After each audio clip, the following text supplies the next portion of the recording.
یہ ایک اور رپورٹ جو سامنے آئی اور خود یو ایس جنرل ویزلی کلارک نے یہ انکشاف کیا کہ 2 دہائیاں پہلے ہی امریکہ نے یہ پالیسی بنائی تھی اور اسرائیل اوبویسلی اس میں کمپلیٹلی آن بورڈ تھا، کیونکہ یہ اسرائیل کے ڈیفنس کے لیے ہی پالیسی بنائی گئی which was 7 countries in 5 years، کہ اس میں 7 ممالک کو 5 سالوں میں تباہ کرنا تھا۔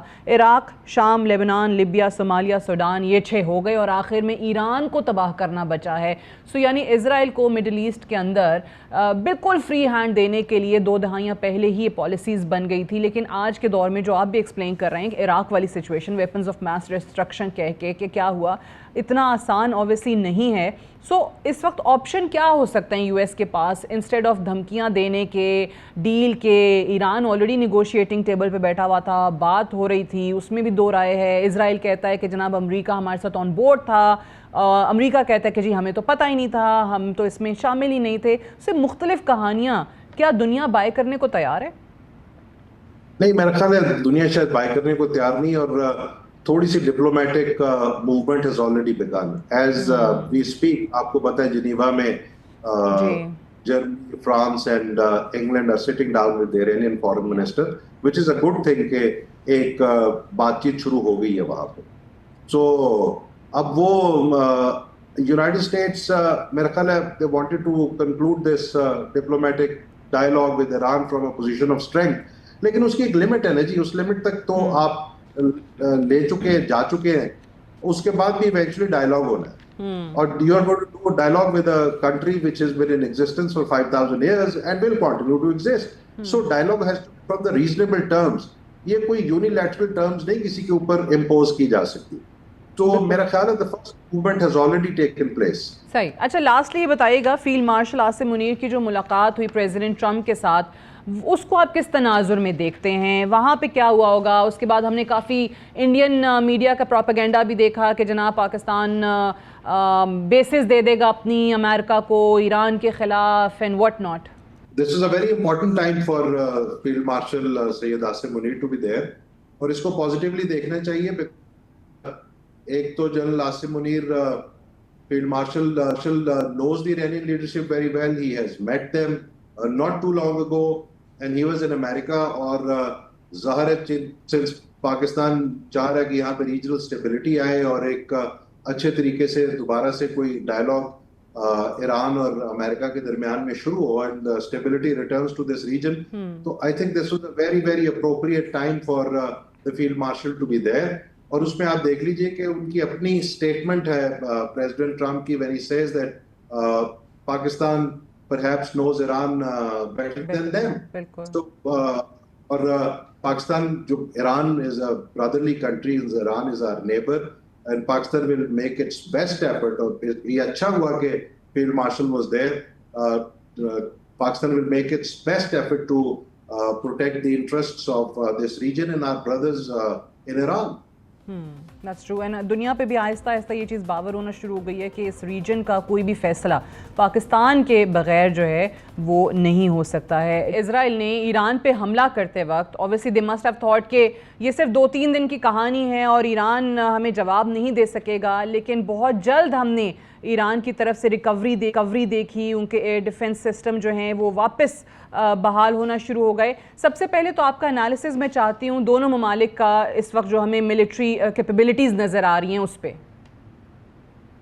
اچھا، ملٹری کیپیبلٹی کے حوالے سے تو دیکھیں جی 3-4 چیزیں ہیں۔ پہلے ایران کی بات کر لیتے ہیں۔ ایران کی جو ملٹری کیپیبلٹی کے میجر کمپوننٹس تھے وہ فنڈامنٹلی 2 کمپوننٹس تھے ان کے، ایک ان کا ایئر ڈیفنس سسٹم تھا اور دوسرا ان کی جو offensive capability تھی وہ تھی through their missiles۔ G Iranian Air Force obviously over a period of time چونکہ sanctions رہی، بہت ساری چیزیں ان کی رہی، تو وہ technologically that was no match to the Israelis۔ So basically it was Iran کے پاس air defense systems and their missiles and drones۔